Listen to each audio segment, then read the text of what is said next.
क्षण कर्म चेतन बंधकारु कर्म के अवसान का, कह कर स्वरूप यथार्थ जग का जो किया उपकार है, उसके लिए जिन वाणी माँ को वंदना शत बार है, वंदना शत बार है, वंदना शत बार है।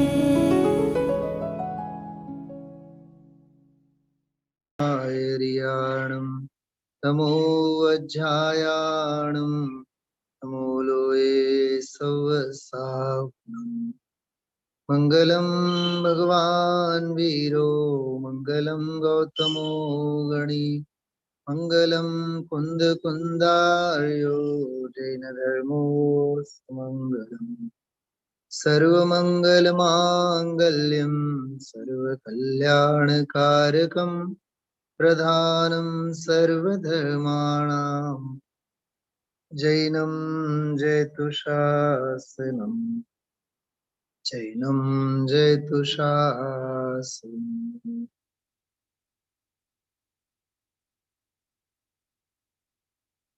કૃપાળુદેવની અધ્યાત્મ રસ ઝરતી અપૂર્વ રચના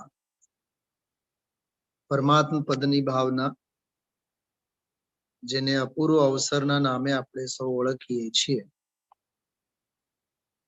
સમગ્ર વિશ્વ આત્માર્થી મુમુક્ષુ સમાજ જેને અપૂર્વ અવસર કાવ્યના નામે ઓળખે છે, જાણે છે, એની બીજી કડી સર્વભાવથી ઔદાસીન્ય વૃત્તિ કરી તે સંબંધે આપણે ચર્ચા કરીએ છીએ. થોડુંક સુમેળ બધું બેસે છે સ્વાધ્યાયમાં. ગુરુદેવશ્રીના દૈનિક સ્વાધ્યાય જે પરમાત્મ પ્રકાશ ઉપર ચાલે છે, ખાસ કરીને એની હું વાત કરું છું. આજે 100મી ગાથા ચલાવી, એમાં વચ્ચે એક વખત બોલ્યા, આ ગાથા 100મી છે ને પૂર્ણ થવાની ગાથા છે. કેમ કે મૂળ ગાથામાં જ મૂળ સમભાવની બધી ચર્ચા આવી. રાગ અને દ્વેષ આ બે ભાવોને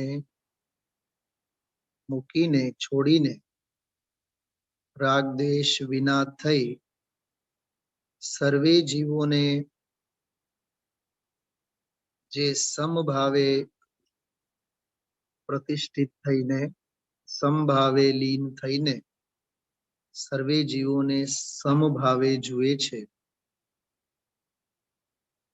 તે નિર્વાણને પ્રાપ્ત કરે છે.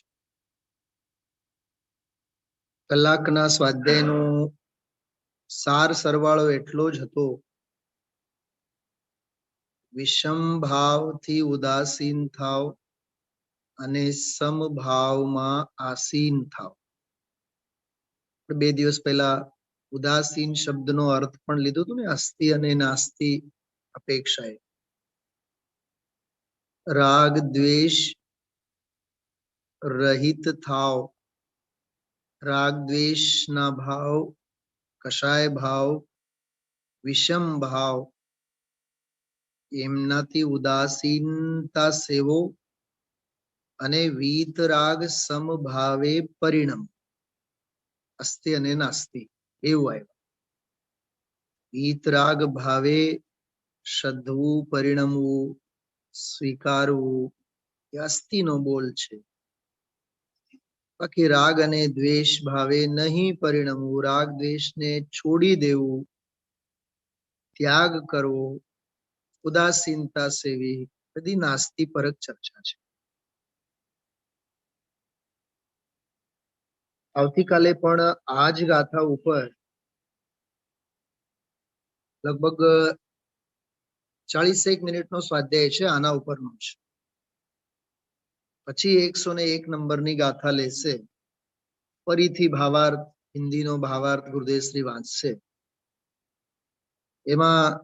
બહુ એકાગ્રતાથી સમજવાના પ્રયત્નો આપણે કરીએ. આવતીકાલે નિર્વાણની વ્યાખ્યા બહુ અદ્ભુત આપેલી છે બ્રહ્મદેવદત્ત સૂરીએ. સમભાવમાં પ્રતિષ્ઠિતા, એટલું સરસ ક્રિયાપદ છે. એટલે સમભાવમાં વીતરાગ ભાવમાં જેવો પ્રતિષ્ઠિત થાય. બોલો, સમભાવે પરિણમે એવું સાધારણ ક્રિયાપદ નથી. સમભાવમાં પ્રતિષ્ઠિત થાય. જેમ પાષાણની પ્રતિમાઓ પંચકલ્યાણકના દિવસોમાં 6, 7, 8 દિવસના ઉત્સવ પછી, પંચકલ્યાણક વિધિઓ પછી પ્રાણ પ્રતિષ્ઠિત થાય. જીન પ્રતિમાઓના ભાવ નિક્ષેપ પૂર્વક જીન બિંબ પનાને જે અવધારણ કરે છે એ અનુષ્ઠાનને પ્રતિષ્ઠા કહેવામાં આવે છે. એટલે એટલો સાહિત્યિક અને અર્થ ગૌરવ વાળો ક્રિયાપદ છે. સમભાવે પ્રતિષ્ઠિતા સંતઃ એવું સંસ્કૃતમાં છે. સમભાવમાં પ્રતિષ્ઠિત થયા થકા લહુ નિર્વાણું, નિર્વાણને પ્રાપ્ત કરે છે. એમાં નિર્વાણની વ્યાખ્યા આવશે આત્યંતિક સ્વભાવ એક અચિંત્ય અદ્ભુત કેવલ જ્ઞાનાદિ ગુણાસ્પદમ નિર્વાણ. બહુ ઓછી જગ્યાએ આવી ઊંડી અને ભાવવાહી વ્યાખ્યા આવે છે. નિર્વાણ, નિર્વાણ શબ્દ છે. નિર્વાણ ગુજરાતીમાં એક કહેવત છે, સાંભળ્યો હશે બધાએ. આમે અન્ય ધર્મમાં બહુ હાલે. દીવો ઘેર ગયો. દીવો ઘેર ગયો. શું દીવો ઘેર ગયો એટલે શું? દીવો ઘેર જવું એટલે શું? દીવો ઘેર જવું, કિશોરભાઈ, હા, દીવો ઘેર ગયો કે દીવો ઘેર જવું એટલે મરણ થવું. હિન્દુ ધર્મમાં બહુ પ્રચલિત રૂઢિપ્રયોગ છે. રૂઢિપ્રયોગ તો ખબર છે ને બધાને. હિન્દી ભણેલા તો છો ને, હિન્દી સાહિત્યનો થોડોક અભ્યાસ કરો, ગુજરાતી સાહિત્ય અભ્યાસ કરો, थोड़ा बहुत न्याय व्याकरण का अभ्यास होना चाहिए. દીવો ઘેર જવો, એવો એનો સરસ પ્રયોગ છે. તો દીવો ઘેર જવો એટલે મરણ થવો લોક વ્યવહારમાં. નિર્વાણ એટલે દીવો, દીવાની જે વાત હોય ને એ ઓલવાઈ જવું, એનું નામ નિર્વાણ. સાંભળ્યું તું ક્યારે આવો એનો અર્થ? આવો દોડી દોડીને સુનિલભાઈ શાસ્ત્રી પાસે. હા, સ્વાધ્યાયમાં આવો. નિર્વાણ નો અર્થ એવો થાય છે. કલકત્તા વાળા, અમારા બેંગાલીમાં પણ આવું જ થાય. વાન શબ્દ છે ને, વાન, ઈ વાતના અર્થમાં છે. બાતી, બાતી. નિર્ગચ્છતી એટલે જવું, ઓલવાઈ જવું. એટલે વાતનું ઓલવાઈ જવું, એટલે દીવાનું ઓલવાઈ જવું, એનું નામ નિર્વાણ. નિર્વાણનો અર્થ જ એવો થાય. ખ્યાલમાં આવ્યો? એક હોય છે નિર્વિણ્ણ, એક હોય છે નિર્વાણ. નિર્વિણ્ણ એટલે તો મહા દુઃખી થાય. નિર્વિણ્ણ એટલે જડ બુદ્ધિ વાળો, ને નિર્વિણ્ણ કહેવાય. ને એક શબ્દ છે નિર્વાણ. નિર્વાણની વ્યાખ્યા આવશે સંસ્કૃતમાં. જો ગ્રંથ હશે તો 1 સેકન્ડ માટે જોજો, બહુ મજા આવે. મને તો કાલ રાત્રે જ વાંચ્યા બાદ જ આમ રોમાંચ થઈ આવ્યો. આત્યંતિક સ્વભાવ, પહેલો વિશેષ. આત્યંતિક સ્વભાવ ઈ કેવો છે? એક છે, અચિંત્ય છે, અદ્ભુત છે, અને કેવળ જ્ઞાનાદિનો ઠેકાણો છે. આસ્પદમ એટલે ઠેકાણું, રહેટાણ. કેવળ જ્ઞાનાદિનો જે રહેટાણ છે પોતે. વાહ! અનંત ચતુષ્ટયોનો જે રહેટાણ છે. સાહેબ, તમે 24 તીર્થંકરોના તો દર્શન કરો છો ને રોજ. એમાં એક અનંતનાથ ભગવાન છે. અનંતનાથ ને અનંતનાથ કેમ કહેવાય? સ્તવન મંજરી છે ગ્રંથ, ખબર છે? સ્તવન મંજરી. સ્તવન મંજરીમાં તમે જોજો, સ્વયંભૂ સ્તોત્ર છે, સમંતભદ્ર આચાર્યની સ્તુતિ છે. એ સ્તવન મંજરીમાં ગુજરાતીમાં છે એટલે વાત કરું છું, ઓરિજિનલ તો સંસ્કૃત છે કાવ્ય. એમાં અનંતનાથ ભગવાનની સ્તુતિમાં સમંતભદ્ર આચાર્ય કીધું, હે અનંતનાથ, તમારું જ નામ અનંતનાથ કેમ કરીને છે કે જગતમાં જેટલા જે અનંતા ગુણો હતા એ બધા લોકમાં ફેલાઈ ગયા, સમગ્ર લોકમાં ફેલાઈ ગયા, આલોકમાં નહીં. આલોકમાં કેમ નહીં? પંચાસ્તિકાય વાંચો ખબર પડે. આલોકમાં તો આકાશ જ હોય ને, એમાં ક્યાં જીવ હોય? તો જીવના ગુણો ક્યાંથી હોય? સમગ્ર લોકમાં અસંખ્યાત લોક પ્રમાણ લોકમાં અનંતા ગુણો બધા વેર વિખેર થયા. સવારથી સાંજ સુધી હાલો, જ્યાં ઠેકાણું મળે ત્યાં આપણે જઈએ, જ્યાં ઠેકાણું જ્યાં મળે ત્યાં આપણે રહીએ, એમ કાયમનો વાસ કરીએ. બધાય ગુણો થાકી પાકીને બધા વળી પાછા એક જગ્યા ભેગા થયા. એ બધા એક જગ્યા ભેગા થયા અને હે જિનેન્દ્ર ભગવાન, એ આપની પાસે આવીને બધા એકઠા થયા અને આપનું હૃદય જ એક એવું સ્થાન હતું, અનંતા ગુણોને આપે જગ્યા, માટે આપનું નામ છે અનંતનાથ.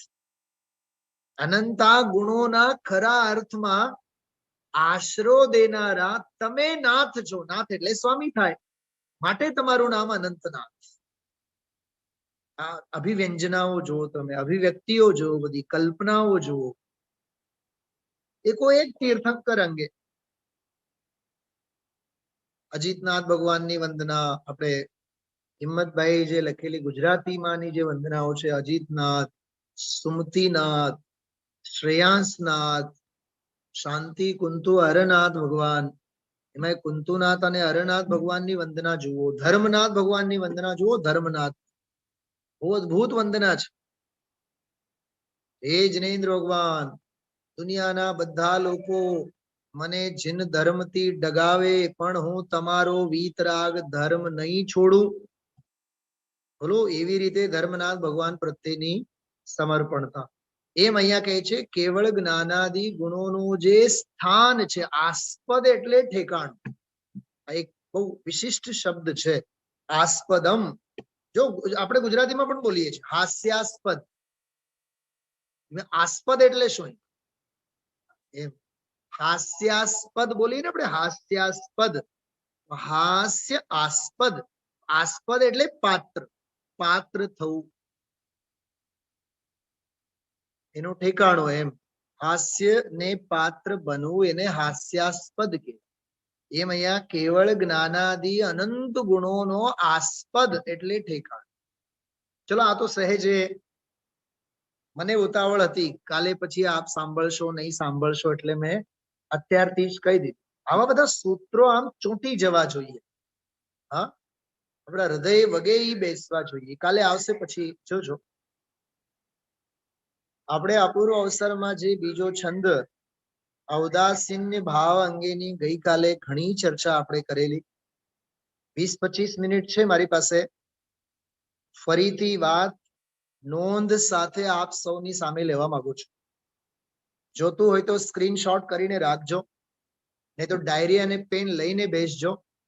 કાલ રાત્રે પણ મેં ઈશારો કરેલો કે મારે આ વાતની નોંધ લેખન સાથે નોંધ લેવાની છે, બરોબર? ડાયરી પેન સાથે રાખી થોડુંક લખો, કેમ કે એક વખત લખવું એ 3 વખત વાંચવા બરાબર કહેવાય. once reading is a thrice, sorry, once writing is a thrice reading. English બરોબર છે ને? હા, અબ્રાહમ લિંકન નો સેન્ટેન્સ છે આ, એમની આત્મકથામાં લખેલી વાત છે આ, કે મારી માં મને હંમેશા લખવાનું કહેતી, તું લખ્યા કર, લખ્યા કર, લખ્યા કર, વાંચ વાંચ નહીં કર, કેમ કે બહુ વાંચવાથી, બોલો, બહુ વાંચવાથી વિચાર શક્તિ મોડી પડે છે. કોણ? અબ્રાહમ લિંકન ના મમ્મીએ લખ્યું. અરે આ વાત શ્રીમદજીએ કીધું છે. બહુ વાંચવાથી વિચારવાની શક્તિ, ચિંતન શક્તિ મોડી પડે છે. એટલે બહુ વાંચે નહીં કરવાનું, થોડું વાંચવાનું, પણ એમાંથી ઘણું કાઢવાનું. આજે જો વારંવાર રાગ દ્વેષ મોહ રાગ દ્વેષ આદિકને છોડ અને વીત રાગ એક સ્વભાવને પકડ, એનું નામ સંભાવ. આટલી જ વ્યાખ્યા આવી કે નહીં આજના પ્રવચનમાં? સામાયિકની વ્યાખ્યા આટલી જ આવી કે નહીં? હા, ચલો સૌથી પહેલા આ સર્વભાવથી ઔદાસીન્ય વૃત્તિ કરી કાવ્યનો પાઠ આપણે કરી, બરોબર? કાવ્યનો પાઠ પછી હું તમને થોડીક વાત સામાયિક પાઠ જે છે ને, સામાયિક પાઠ, એને આધારે પણ થોડીક માર્મિક વાત આપ સૌને કહેવા માંગુ છું. અને એના પછી આપણે જે વિશેષ સર્વભાવથી ઔદાસીન, એમાં જે સર્વભાવની જે વાત છે એની હું વાત લઈશ, બરોબર? એટલે બહુ શાંતિથી પહેલા આપણે આ કાવ્યનો પાઠ કરીએ. સર્વભાવથી ઔદાસીન્ય વૃત્તિ કરી માત્ર દેહ તે સંયમ હેતુ જો અન્ય કારણે અન્ય કશું કલ્પે નહીં દેહે પણ કિંચિત મૂર્છાનવ જોયજો અપૂર્વ અવસર એવો ક્યારે આવશે માત્ર દેહ તે સંયમ હેતુ હોય જો. કેટલાક મેં એના અર્થ કાલે કર્યા હતા. અન્ય કારણે અન્ય કશું કલ્પે નહીં, ન સંયોગોની કલ્પના, ન સ્ત્રી પુત્ર પરિવાર આદિકની કલ્પના, અરે ન દેહની કલ્પના, દેહની જ કલ્પના નથી તો દેહાશ્રિત સંયોગો માટેની વિષય ભોગોની કલ્પનાની વાત જ ક્યારે. અન્ય કારણે અન્ય કશું કલ્પે નહીં. અન્ય કશુંમાં આખી સૃષ્ટિ સમાઈ જાય છે, આખું જગત એમાં સમાઈ જાય છે. અન્ય કશું પરદ્રવ્ય ક્ષેત્ર કાળ ભાવ બધું જ એમાં સમાઈ જાય છે. સંસાર શરીર અને ભોગ વિષય કશાય બધું જ એમાં સમાઈ જાય છે. અન્ય કારણ, અરે અન્ય કારણ જ નથી ને મારી પાસે. કારણ એટલે પ્રયોજન, કે મારે અન્ય કોઈ કારણ જ નથી. આત્મહિત સિવાય મારે બીજું કોઈ પ્રયોજન છે જ નહીં. એક હોય ત્રણ કાળમાં પરમાર્થનો પંથ, હા, તો પછી પરમાર્થનો પંથ સિવાય મારે બીજું પ્રયોજન શું હોય? અન્ય કારણે અન્ય કશું કલ્પે નહીં. અને દેહ રહે તો રહે ભલે, દેહે પણ કિંચિત મૂર્છા નવ જોયો. જો ગઈકાલ રાત્રિનો સ્વાધ્યાય થોડુંક યાદ કરો, રિકોલ કરો. તમે લોકો સાંભળ્યું તો છે ને બધાએ ગઈકાલ રાત્રે? નિદાન અને ભાવના, ચારિત્રનો દોષ અને દર્શન મોહનીનો દોષ, એની વાત કરી હતી ને આપણે ગઈકાલે. તો દેહે પણ કિંચિત મૂર્છા, મૂર્છા તો મૂર્છા હોય છે, કિંચિત શું અને બૃહદ શું એમ. પણ ચારિત્ર મોહની સંબંધીનો મારો દેહ, દેહની ચર્યા, કાયોત્સર્ગ મારો, કાયા મારી છે એમ તો નહીં માને, પણ કાયોત્સર્ગ ધ્યાન તો મારું ને, એને કિંચિત મૂર્છા કહેવાય. શું સમજાય છે? કિંચિત મૂર્છા એટલે અહીંયા આપણે ચારિત્રનો દોષ, રાગ દ્વેષ એટલું લેવાનું. પણ મોહના જ સાઈડ ઇફેક્ટ હોય છે રાગ અને દ્વેષ, જેના અભાવની વાત આજે ગુરુદેવશ્રીએ આખા પ્રવચનમાં કરી. જો મોહનો નામ ક્યાંય નહીં આવ્યો, ધ્યાન હતું બધાનું? મૂળ ગાથામાં મોહનો નામ નથી આવ્યું. રાગ અને દ્વેષની વાત આવી. પણ ત્યાં રાગ અને દ્વેષની વાત આવી એટલે એમ નહીં સમજવું કે આ કેવળ ચારિત્રના દોષોની વાત છે, ત્યાં મોહ ભેગો છે. અરે સંતાન છે તો બાપ તો હોય જ ને, એનો ધણી કોણ છે? હિમાંશુભાઈ, अज्ञान विधाता है इनका, निश्चित चैतन्य विरोधी है. समझाणो? ગોતી લેજો ક્યાં છે જિનેન્દ્ર અર્ચનામાં. હું નહીં કહું કઈ પૂજામાં છે, કઈ જગ્યા છે, અષ્ટકમાં છે કે જયમાલામાં છે, જિનેન્દ્ર આરાધના સંગ્રહમાં છે, સોનગઢ થી છપાયેલ પુસ્તકમાં કે સ્તવન મંજરીમાં છે, ભક્તિ સરોવરમાં છે. ગોતજો જે મૂળમાં સમયસારમાં છે. શુભ અશુભ વૃત્તિ એકાંત દુઃખ, અત્યંત અશુચિ જડ સંયોગી. આ અત્યંત અશુચિ છે, જડ છે, જડનું કારણ દુઃખનું કારણ છે. અજ્ઞાન વિધાતા હૈ ઇનકા, નિશ્ચિત ચૈતન્ય વિરોધી હૈ. ખ્યાલમાં આવ્યું?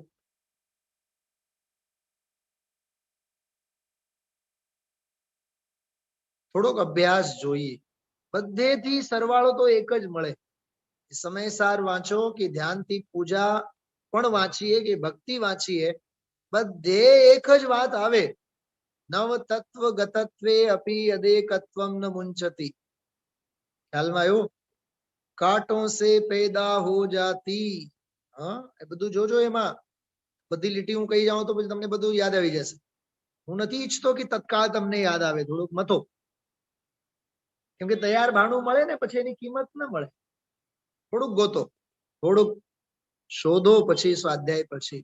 હા, એટલે આજે 100 નંબરની ગાથામાં રાગ ભાવ દ્વેષ ભાવ બે ને જ લીધા.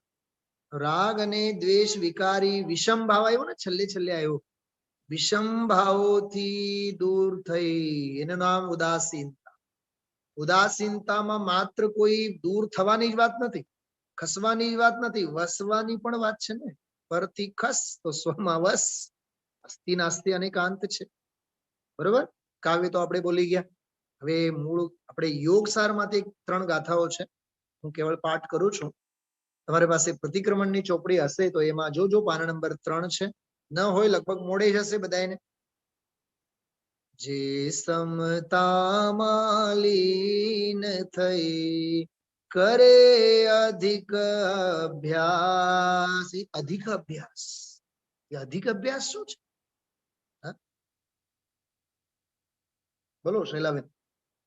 સ્વાધ્યાય ભવનમાં તો અભ્યાસ થાય, ભીડમાં અભ્યાસ થાય, એકાંતમાં અધિક અભ્યાસ થાય. ખ્યાલમાં આવ્યો? જેને આપણે અભ્યાસ કરીએ ક્લાસ વર્ક છે, અધિક અભ્યાસ એ હોમવર્ક છે. એકાંતમાં બેસી પોતાનો આનંદની ખુમારી એમાં લીન રહેવું. ગિરનારની ગુફાઓમાં બાહ્ય નિમિત્તની વાત કરું છું. શુદ્ધોપયોગની દશા, જ્ઞાનનો સંચેતન, એનું નામ અધિક અભ્યાસ. જે સમતામાં લીન થઈ કરે અધિક અભ્યાસ. અધિક અભ્યાસ એટલે એમ નહીં સમજવું કે હાલો હવે 4-4, 6-6 કલાક આપણે શાસ્ત્રો વાંચવાના, એમ નહીં. એનું નામ અભ્યાસ છે જ નહીં. શાસ્ત્રો વાંચવા, વાંચ કરવા, એનું નામ અભ્યાસ છે જ નહીં. કિશોરભાઈ, મેં નાટક સમયસારનો અભ્યાસ કરતા ને, એ વાંચવું એ અભ્યાસ નથી. અભ્યાસનો અર્થ શું? અભી એટલે સન્મુખ થવું, આસ એટલે ત્યાં સ્થિર થવું. સ્વરૂપ સન્મુખ થઈને એ સ્વરૂપનિષ્ઠ દશાને સાધવું, એનું નામ અભ્યાસ છે. આ અભ્યાસ શબ્દની વ્યાકરણની અપેક્ષાએ વ્યુત્પત્ત્યર્થ આવો છે. અભ્યાસ, અભી એટલે એમ ટુવર્ડ્સ, કોઈ પણ પ્રત્યે, સ્વભાવ પ્રત્યે. આસ, અસ ધાતુ છે. ટુ સીટ એના અર્થમાં, બેસવાના અર્થમાં, વિરાજમાન થવાના અર્થમાં. આત્મ સન્મુખ થઈને આત્મામાં ઠરવું, એનું નામ સ્વરૂપ સન્મુખ થઈ સ્વરૂપમાં ઠરવું, એનું નામ અભ્યાસ. જો આ કેવડીનો કોલેજ છે, ખ્યાલમાં આવ્યું? આ અભ્યાસ જુદી જાતનો છે. જેટલા જે લૌકિક અર્થઘટનો આપણે કરીએ છીએ, એ અર્થઘટનો અહીંયા લાગુ નહીં પડે. ગઈકાલે પણ ગુરુદેવશ્રી વ્યાખ્યાનની શરૂઆતમાં બોલ્યા આ અધ્યાત્મ છે જરીક સૂક્ષ્મ છે, બીજી જ લીટીમાં બોલ્યા છે. જોજો ગઈકાલનું પ્રવચન. અને આજે વળી બોલ્યા આ અધ્યાત્મની વાતો છે, બહુ ઝીણી વાતો છે. અધ્યાત્મ એટલે અંતરંગ. હા, અંતરંગની વાતો છે બધી. ખ્યાલમાં આવ્યું? એ બહુ ગહેન ગૂઢ અર્થ સમજવા જોઈએ. અભ્યાસ એટલે કઈ બહારનું વાંચન કરવું એનું નામ અભ્યાસ નહીં. એનો આધ્યાત્મિક અર્થ જુદો છે. જે સમતામાં લીન થઈ કરે અધિક અભ્યાસ, અખિલ કર્મ તે ક્ષય કરી પામે શિવપુર વાસ. યોગસાર છે. સર્વ જીવ છે જ્ઞાનમય, જાણે સમતાધાર. જો પરમાત્મા પ્રકાશમાં એ જ વાત આવી ને, જાણે સમતાધાર, સમતાને ધારણ કરે, સમભાવને ધારણ કરે. શું જાણીને? સર્વ જીવ છે જ્ઞાનમય. બધા જીવો જ્ઞાનમય છે. આજે એની આખી પ્રયોગ પદ્ધતિ ગુરુદેવશ્રીએ બતાવ્યા. પોતાને જ્ઞાનમય જુએ તો જગતને પણ જ્ઞાનમય જ જુએ નહીં. જીવોની વાત, કોને પ્રત્યે રાગ કરે, કોની પ્રત્યે દ્વેષ કરે, એ સહજ ઉદાસીન રહે જગતથી. ઉદાસીન એટલે દ્વેષ બુદ્ધિ નહીં, ઉદાસીન એટલે સહજ ઉપેક્ષા ભાવ.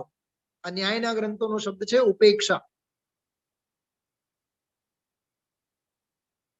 હાનોપાદા અજ્ઞાન નિવૃત્તિર હાનોપાદાન ઉપેક્ષાશ્ચ ફલમ.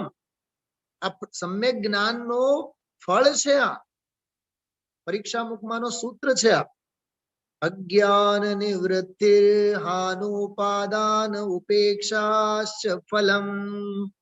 અજ્ઞાનની નિવૃત્તિ થવી, હાન એટલે હે બનવું, અને ઉપાદાન એટલે ગ્રાહ્ય જે છે એ ગ્રહણ થવું. ઉપાદાન એટલે ગ્રહણ કરવું, અને ઉપેક્ષા જે હે નથી અને ઉપાદેય નથી એના પ્રત્યે સહજ ઉપેક્ષા. ચાર ફળોની વાત કરી છે સમ્યક જ્ઞાનના. ચાર ફળ છે: અજ્ઞાન નિવૃત્તિ, હાન, ઉપાદેય, ઉપાદાન. ઉપાદાન શબ્દ છે. અજ્ઞાન નિવૃત્તિ, હાન, ઉપાદાન અને ઉપેક્ષા. ચાર ફળ છે. એમાં ઉપેક્ષા એટલે દ્વેષ નહીં. જે રસ્તે મારે જવું નથી એ રસ્તો ક્યાં જાય છે મારે પૂછવું જ નથી, મારે વિચારવું જ નથી. જો જૈન ધર્મ મને મળ્યો, વાત પૂરી. હવે દુનિયામાં કેટલા ધર્મ છે, મારે એની સાથે શું લેવું દેવું? એ જે 5 દ્રષ્ટાંતો આપ્યા ને, મને લીમડાની સરસ મજાની છાયા મળી, છાંયડો મળ્યો, તો મારે દુનિયામાં પછી બીજા વૃક્ષો કેવા છે અને કયા છે મારે એની સાથે શું લેવું દેવું? હા, રત્ન ઘણા છે, આવ્યો ને એક દાખલો. એમાં રત્ન ઘણા પ્રકારના છે, પણ મને ચૈતન્ય રત્ન મળ્યો તો મારે જગતના જડ રત્નો સાથે શું લેવું દેવું? ખ્યાલમાં આવે છે?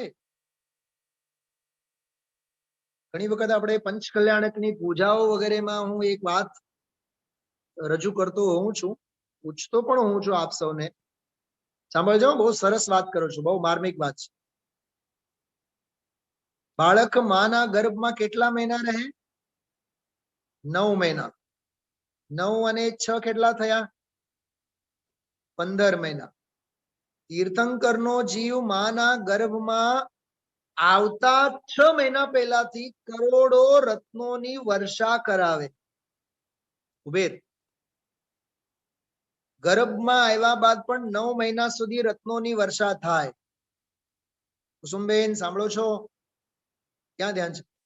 હા, એ માના ગર્ભમાં આવતા 6 મહિના પહેલા અને માના ગર્ભમાં આવ્યા બાદ 9 અને 6 15 મહિના, 15 મહિના સુધી કરોડો રત્નોની વર્ષા કરે. હવે સાંભળજો, સમજજો, હું એક જ વખત બોલું છું. એ તીર્થંકરનો જન્મ થયા બાદ રત્નોની વર્ષા બંધ થઈ જાય. કેમ? પુણ્ય ઘટ્યું? થોડુંક વિચારો. મેં નહીં તો સેંકડો વાર અહીંયા આપણા મંદિરમાં એનો અર્થ કરેલો છે. અરે હવે ચૈતન્ય રત્ન જ ઉતરી આવ્યો ને, તો જડ રત્નોને કોણ ગણે?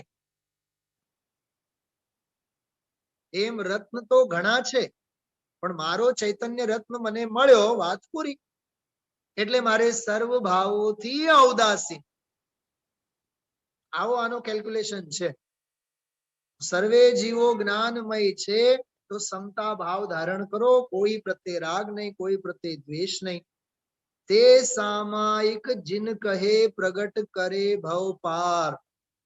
હવે યોગ સારમાં 99 નંબરની ગાથા, પરમાત્મ પ્રકાશમાં 100 નંબરની ગાથા, બંને ગાથાઓની દોસ્તી કેવી છે જુઓ.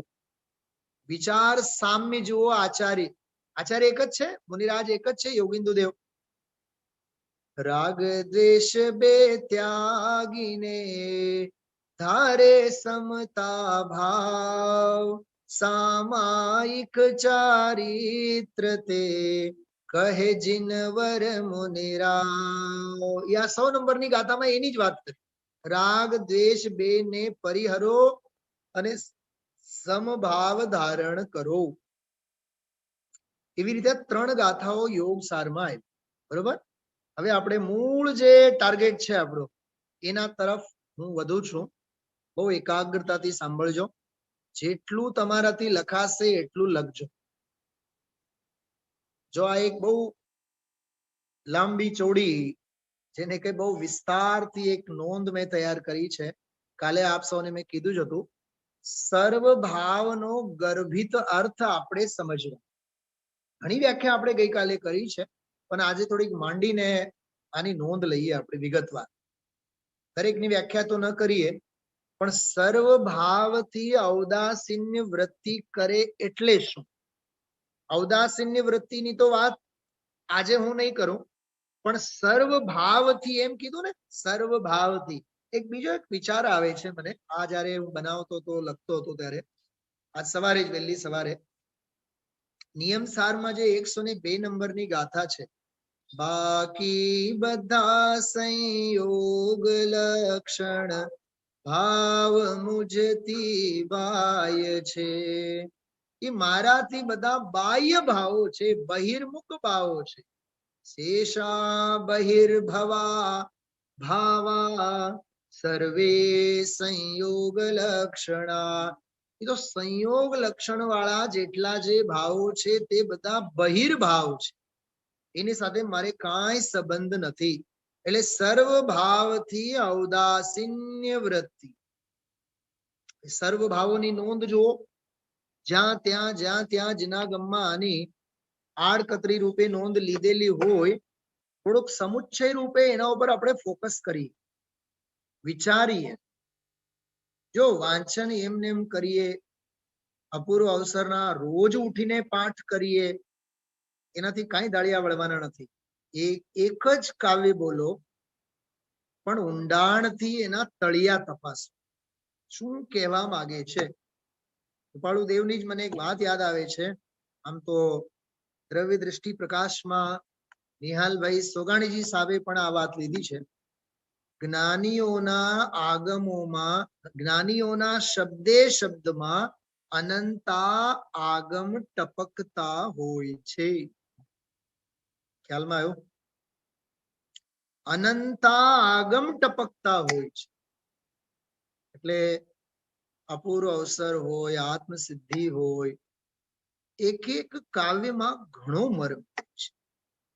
એટલે મર્મને આપણે સ્પર્શવાના પ્રયત્નો કરવા જોઈએ. જો સર્વ ભાવનો અર્થ થોડુંક એની વહેંચણી આપણે કરીએ, થોડુંક વિસ્તારથી વિગતવાર સમજવાના પ્રયત્નો કરીએ. સર્વ ભાવમાં સૌથી પહેલા અત્યંત ચિરપરિચિત જાણીતું શબ્દ છે પરભાવ. પરભાવમાં આખું જગત આવી ગયું. બરોબર.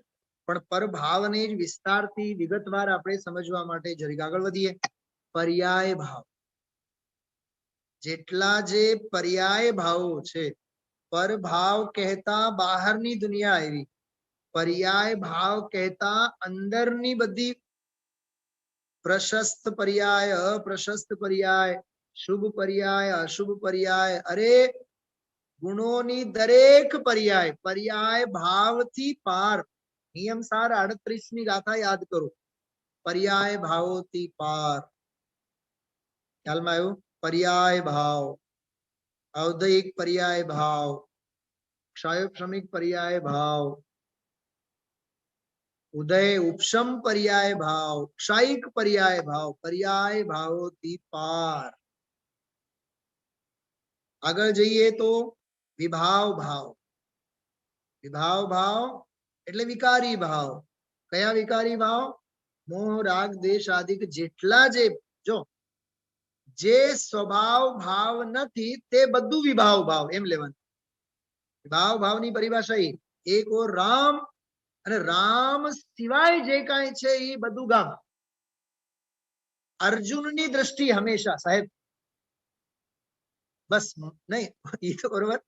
અર્જુન કહે છે મારું મત તો કેવળ શ્રી કૃષ્ણના પક્ષમાં છે, સેનાના પક્ષમાં નથી. મારે સેના જોતી જ નથી, બસ મારે તમે જોઈએ, બસ વાત પૂરી. કેમ કે મારા પક્ષમાં શ્રી કૃષ્ણ છે અને હું શ્રી કૃષ્ણના પક્ષમાં છું તો સત્યમેવ જયતે, જીત તો મારી જ થવાની છે. અને સેનાને ચૂંટીને દુર્યોધને પોતાની હારમાળા પહેરી લીધી હતી અને શ્રી કૃષ્ણને સ્વીકારીને અર્જુને વિજયમાળા ઓઢી લીધી હતી, પોતે જ પહેરી લીધી હતી. વિભાવ ભાવ, સ્વભાવ ભાવ સિવાય જે કાંઈ છે તે બધું વિભાવ ભાવ. જો આ સેલ્ફ ક્વોરન્ટાઇન થવાની વાતો છે. સરકાર ક્વોરન્ટાઇન કરે એની રાહ ન જોવાય, સેલ્ફ ક્વોરન્ટાઇન થવાની વાતો છે. સ્વભાવ ભાવ બરાબર. તો કહે છે પરભાવ, પર્યાય ભાવ, વિભાવ ભાવ. પછી જોજો દ્રવ્ય ભાવ. એ અહીંયા દ્રવ્ય ભાવની વાત કેમ લીધી? છ દ્રવ્ય રૂપ જે પરદ્રવ્ય ભાવો છે એની વાત. પર અનંત જીવ, ઉદ્ગલ, ધર્મ અધર્મ, આકાશ કાલ, તે બધા પરદ્રવ્ય ભાવોથી ઉદાસીનતા, એને માટે દ્રવ્ય ભાવ. એક બીજો આનો અર્થ લેવાનો પ્રયોજન છે. દ્રવ્ય ભાવમાં દ્રવ્ય કર્મરૂપ ભાવ, સાતા અસાતા, ઘાતી અઘાતી, શુભ નામ અશુભ નામ, જેટલા જે 93 પ્રકારના ભેદો છે, ગતિ જાતિ શરીર અંગોપાંગ, સહનન સંસ્થાન, આદેય અનાદેય, શુભ સુભગ, સુસ્વર દુસ્વર, વિહાયો ગતિ, જેટલા જે કાંઈ છે બધા એ બધા દ્રવ્ય ભાવ. એટલે દ્રવ્ય ભાવ કહેતા દ્રવ્ય કર્મ ભાવ. પછી દ્રવ્ય કર્મના ઉદયમાં મળતા બધા નો કર્મ ભાવ. નો કર્મ ભાવ એટલે શરીર અને શરીર આશ્રિત બહારના બધા સંયોગો જે મારા રાગ દ્વેષમાં નિમિત્ત બનતા હોય, જેને લક્ષ્ય રાગાદી ભાવો થતા હોય, તે બધા નો કર્મ ભાવ.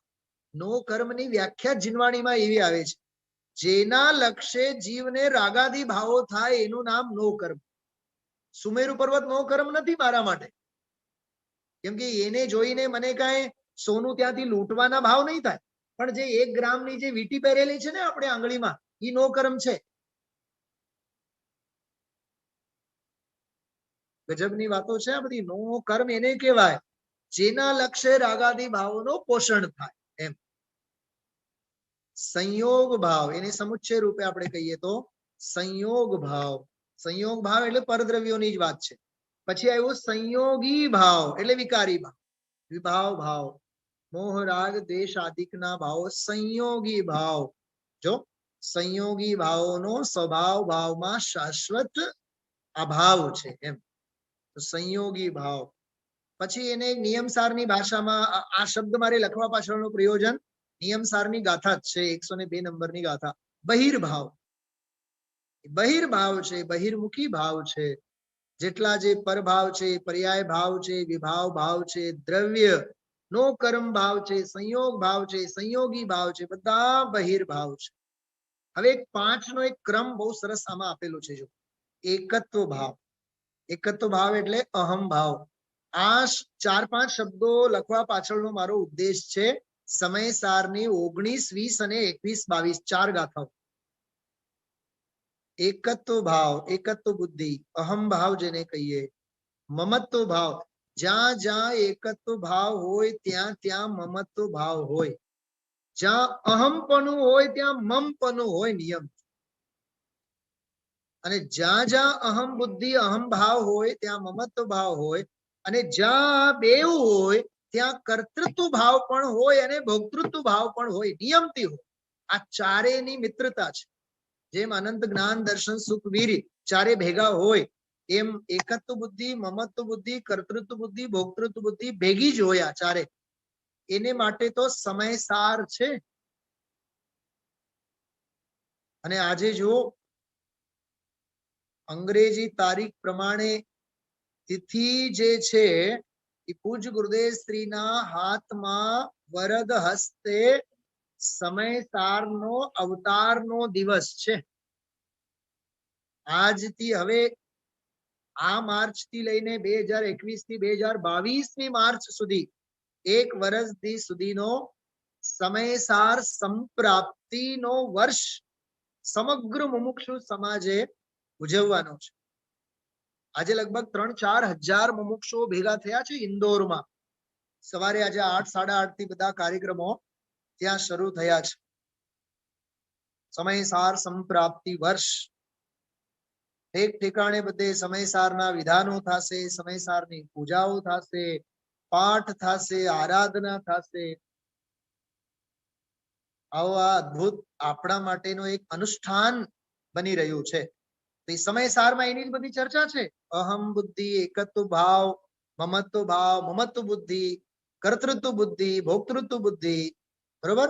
જીવ અને અજીવ અધિકાર, પૂર્વરંગ અધિકાર, જીવ અને અજીવ અધિકાર એ એકત્વ ભાવ અને મમત્વ ભાવના નિષેધ માટે છે. કર્તા કર્મ અધિકાર, કર્તૃત્વ ભાવ અને ભોક્તૃત્વ ભાવના નિરાકરણ માટે છે. ખ્યાલમાં આવ્યું? પુણ્ય પાપ અધિકાર આખો ભોક્તૃત્વ ભાવ માટેનું છે. આગળ વધીએ. પરદ્રવ્ય ક્ષેત્ર કાળ ભાવ.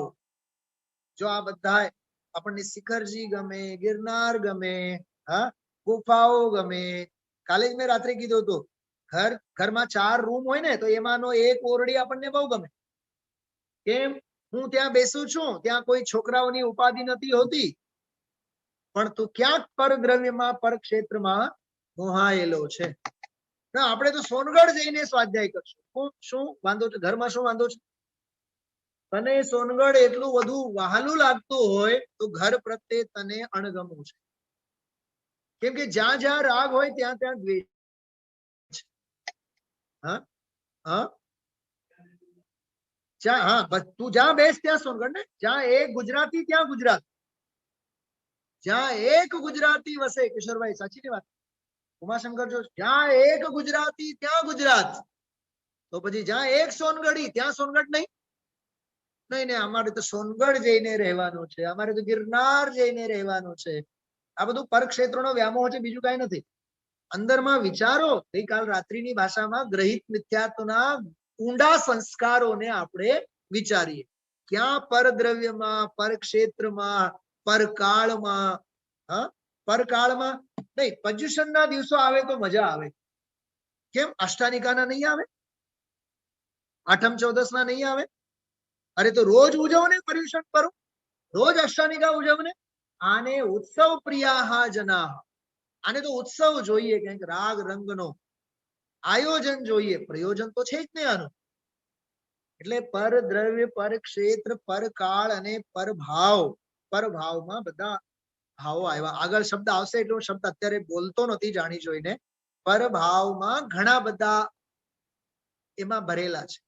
આગળ વધીએ. પર ભાવ રૂપ ભાવ એમ લખી જોજો. પર ભાવ રૂપ ભાવ એટલે પર ચતુષ્ટય રૂપ ભાવ. પર દ્રવ્યોના, પર ક્ષેત્રના, પર કાળના, પર ભાવ.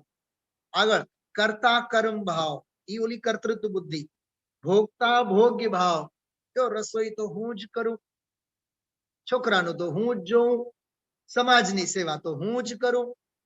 આ હું કરું એ જ અજ્ઞાન છે બધું. આ કર્તા કર્મ ભાવ, ભોગતા ભોગ્ય ભાવ, નિમિત્ત નૈમિત્તિક ભાવ. આ પણ ગજબનો અંદરનો. કર્તા કર્મ ભાવ તો આપણને અજ્ઞાન લાગે, પણ નિમિત્ત નૈમિત્તિક ભાવ અજ્ઞાન નથી લાગતું. અરે જ્યાં સુધી વીતરાગતા પૂરી પ્રગટ થયેલી નથી ત્યાં સુધી પરદ્રવ્ય સાથેના નિમિત્ત નૈમિત્તિક ભાવો બધા ઉભા છે. બોલો, વિદેહ ક્ષેત્ર નિમિત્ત છે અને આચાર્ય કુંદ દેવની વિદેહ ક્ષેત્રની યાત્રા શું છે? એ નૈમિત્તિક ભાવ છે. સમય સાર લખવાના ભાવ નૈમિત્તિક ભાવ છે. વિચારજો, નિમિત્ત નૈમિત્તિક ભાવ, એનાથી પણ હું પાર થાઉં, એ સર્વ ભાવમાં એ બધું ગર્ભિત છે. ભાવક ભાવિરૂપ ભાવ 37મી ગાથા સમયસાર. જ્ઞેય જ્ઞાયક ભાવ 38મી ગાથા સમયસાર. એ ભાવક ભાવિરૂપ ભાવ, જ્ઞેય જ્ઞાયક ભાવ, વંદ્ય વંદક ભાવ. બોલો 31, 32, 33મી ગાથા સમયસાર. વંદ્ય વંદક ભાવ, મારા માટે તીર્થંકર ભગવાન વંદનીય છે અને હું એને વંદન કરું છું. અરે તુમ હો પૂજ્ય પુજારી, હું મેં ભેદ કरूंगा સ્વાહા. એની વાત છે. એ બધા સર્વ ભાવમાં. આગળ કારક ભાવ. કારક ભાવના પેટાળમાં 6 પોઈન્ટ છે. કર્તા કર્મ કરણ સંપ્રદાન અપાદાન આદિ બધા કારક ભાવ. અને હવે થોડુંક લાઇટલી આપણે લઈએ તો શુભ ભાવ, અશુભ ભાવ. જેટલા જે શુભ ભાવ છે, અશુભ ભાવ છે, પુણ્ય ભાવ છે, પાપ ભાવ છે, પ્રશસ્ત ભાવ છે, અપ્રશસ્ત ભાવ છે. આપણને પ્રશસ્ત ભાવ તો સારા લાગે ને. ઓહો, આજે તો બહુ આનંદ આવ્યો, સ્વાધ્યાયમાં બહુ ઉપયોગ લાગ્યો. તને સ્વાધ્યાયમાં ઉપયોગ લાગ્યો, ઈ ઉપયોગમાં તને ઉપયોગ રંજાયમાન થાય છે. ઉપયોગીમાં ઉપયોગ નથી લાગતો. ઉપયોગનો તો ઉપયોગીમાં ટકવો જોઈએ ને. પણ કાલે રાત્રે જે ઓલી વાત નથી કરી, આરાધના અને આરાધ્ય. વકીલ સાહેબ બહુ જોરદાર લીધો તો 2 દિવસથી રાત્રિના સ્વાધ્યાયમાં. શુદ્ધાત્માની આરાધના. આરાધકને આરાધના આરાધ્ય નથી હોતી, આરાધ્ય સ્વભાવ આરાધ્ય હોય છે, માટે આરાધના એને માટે આરાધ્ય હોય છે. પ્રિય કે પ્રિય ભી પ્રિય હોતે હૈ, હમ ઉનકા અભિનંદન કરતે હૈ. એમ લેવાનું આપણે. હવે થોડીક તાત્વિક દ્રષ્ટિએ જુઓ. અજીવ ભાવ. જો ભાવ એટલે દ્રવ્ય પણ થાય, ભાવ એટલે પદાર્થ પણ થાય, ભાવ એટલે વસ્તુ પણ થાય, ભાવ એટલે વિકાર ભાવ પણ થાય, ભાવ એટલે નિર્મળ ભાવ પણ થાય. અજીવ ભાવ, જેટલા જે કાંઈ અજીવ તત્વ છે, અજીવ ભાવોથી પાર. આશ્રવ ભાવ, બંધ ભાવ. જો કે બંધ ભાવ જ આશ્રવ ભાવ છે, બંધ ભાવ જ આશ્રવ ભાવ છે. પણ એને કાર્ય રૂપે આપણે લઈએ ને આશ્રવ ભાવોને કારણ રૂપે લઈએ. જેમ સ્વર્ગ છે એ બંધ ભાવ છે, અને સ્વર્ગને બાંધવાના જે ભાવો છે એ આશ્રવ ભાવ છે. કેટલું પિંજણ છે ને આ બધું. પંડિતજી, એના કરતા અપૂર્વ અવસર એવો ક્યારે આવશે, એટલું રાખીએ તો ચાલે ને? નહીં ચાલે. સર્વ ભાવથી અવદાસીનો આવો ગૂઢ ગંભીર ઊંડાણથી વિચારો ભાઈ, પોતાની બુદ્ધિ પ્રમાણે. આ જ્ઞાનનો વિલાસ છે, આ કેવળ વાગ વિલાસ નથી. ઓકે, આશ્રવ ભાવ, બંધ ભાવ, એનો વિશ્લેષણ. મોહ રાગ દ્વેષ ભાવ, જે 100મી ગાથા આજે આવી પરમાત્મ પ્રકાશમાં. પછી આશ્રવના જે મૂળ કારણો, એના તરફથી પણ છૂટા છૂટા આપણે સમજીએ. મિથ્યાત્વ ભાવ, જો એ રાત્રિનો વિષય છે. ગ્રહિત અને અગ્રહિત મિથ્યાત્વ ભાવ. એમાં એકાંત મિથ્યાત્વ ભાવ, વિનય મિથ્યાત્વ ભાવ, સંશય મિથ્યાત્વ ભાવ, વિપરીત મિથ્યાત્વ ભાવ, બધા લઈ લેવાય. અવિરતિ ભાવ, અસંયમ ભાવ. જો આપણને આમ ખેદ થવો જોઈએ કે મારા જીવનમાં સંયમ નથી, અસંયમ છે, અવિરતિનો ખેદ વર્તવો જોઈએ. ચાલે છે આપણું સ્વચ્છંદી જીવન, સ્વૈરાચારી જીવન. સંયમ હોય તો ભલે અને ન હોય તો ભલે. ખરેખર તો સંયમનો મહિમા જ નથી, એટલે જીવનમાંનો અસંયમ ટળતો નથી. તો અવિરતિ ભાવોથી નિત્ય ઉદાસીન રહેવું, ખેદ રહેવો જોઈએ. કાલે જ મેં કીધું તો લગભગ, પ્રતિક્રમણ કોઈ એક બેઠકનું નામ નથી, એક ક્રિયાનું નામ નથી. નિરંતર વૃત્તિએ વહેતી ધારાનું નામ પ્રતિક્રમણ છે. અવિરતિ ભાવને ટાળવાના પ્રયત્નો નિરંતર. પ્રમાદ ભાવ, એ ઓલા શિક્ષા પાઠમાં સૌથી પહેલો લીધો તો આળસ. પ્રમાદ ભાવ, નિદ્રા આદિ તો ખરા જ, પણ કુશલેશુ અનનુરાગ ઇતિ પ્રમાદ. આ વ્યાખ્યા યાદ રાખજો, સર્વાર્થ સિદ્ધિમાં છે, પૂજ્યપાદ આચાર્ય આપી છે. કુશળ કાર્યોમાં, મારા આત્મ કલ્યાણના કાર્યોમાં ઉત્સાહનું નહીં હોવું, એનું નામ પ્રમાદ ભાવ. ભક્તિ હોય તો ઉત્સાહ ન હોય, પૂજા હોય તો ઉત્સાહ ન હોય, પ્રક્ષાલ થાય તો ઉત્સાહ ન હોય, સ્વાધ્યાયમાં ઉત્સાહ ન હોય, હમણાં રાગ રંગના આમોદ પ્રમોદોના આયોજનો થાય તો ઉછળે આ જીવ. અરે આત્મકલ્યાણના કાર્યોમાં તમે ઉત્સાહ આવવો જોઈએ ને. એ પ્રમાદ ભાવ છે બધું. કુશલેશુ અનનુરાગઃ ઇતિ પ્રમાદઃ. કષાય ભાવ, બોલો, વીતરાગ ભાવથી જેટલા જે બધા રાગ દેશ આદિકના ભાવો આત્માને જે કસે તે બધા કષાય ભાવ. યોગ ભાવ, જો આ એક બહુ માર્મિક વાત છે, એમાં ભાવ યોગની મુખ્યતા લેવાની. દ્રવ્ય યોગ તો ખરું જ ખરું સંયોગે, પણ ભાવ યોગ, મન વચન કાયાની વૃત્તિ પ્રવૃત્તિ, એ બધો યોગ ભાવ. સંયમના હેતુથી યોગ પ્રવર્તના, એમ આવે છે ને આગળ અપૂર્વ અવસરમાં. યોગ ભાવ, મનથી નકામી બાબતો અંગે વિચારો કરવા, એને મનોયોગ ભાવ કહેવાય. થોડા શિક્ષા પાઠમાં એક આવ્યું બહુ સરસ, મર્યાદા બહારના કામ. સાંભળ્યું તમે ધ્યાનથી? હા, મર્યાદા બહારના કામ. અરે એવા ઢોર મજૂરી શા માટે કરવા શરીરે કે શરીર થાકી જાય અને સ્વાધ્યાયમાં ઉપયોગ જ નહીં લાગે? સમજાય છે? એ મર્યાદા બહારના બધા જે કામ છે બધા મનોયોગ ભાવ, કાય યોગ ભાવ છે બધા. શરીરને થકવી નાખે. શાસ્ત્ર સ્વાધ્યાયમાં બેસે તો પછી નિદ્રા નહીં આવે તો શું આવે? આળસ નહીં ચડે તો શું ચડે પછી? અને હવે સરવાળામાં જો બે શબ્દો છે, સમસ્ત અશુદ્ધ ભાવ, બધા એમાં આવી ગયા. અને સૌથી લાંબો શબ્દ જે છે, અસંખ્યાત લોક પ્રમાણ અધ્યવસાન ભાવ. 5 અને 5 10 અને 4 14 15 અને 16, આમાં 16 અક્ષરોનો આ એક વિશેષણ છે. અસંખ્યાત લોક પ્રમાણ અધ્યવસાનના ભાવ, તે બધા સર્વ ભાવ.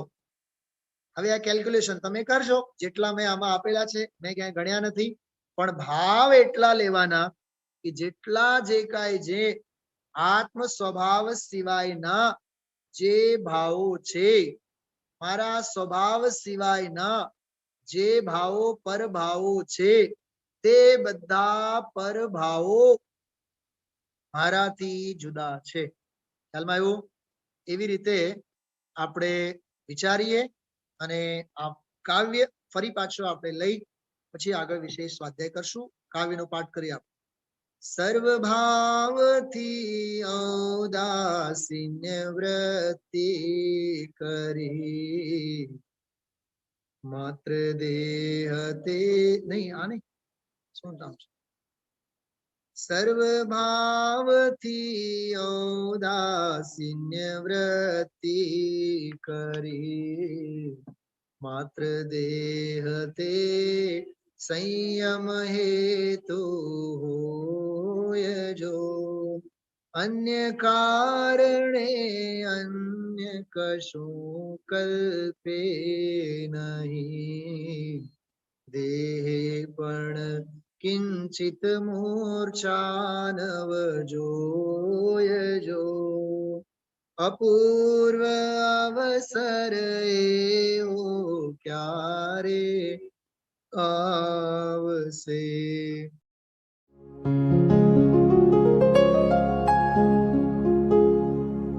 निज निधि निज में बताए, यह अनंत उपकार है उसके लिए जिन वाणी माँ को वंदना शत बार है, वंदना शत बार है, वंदना शत बार है.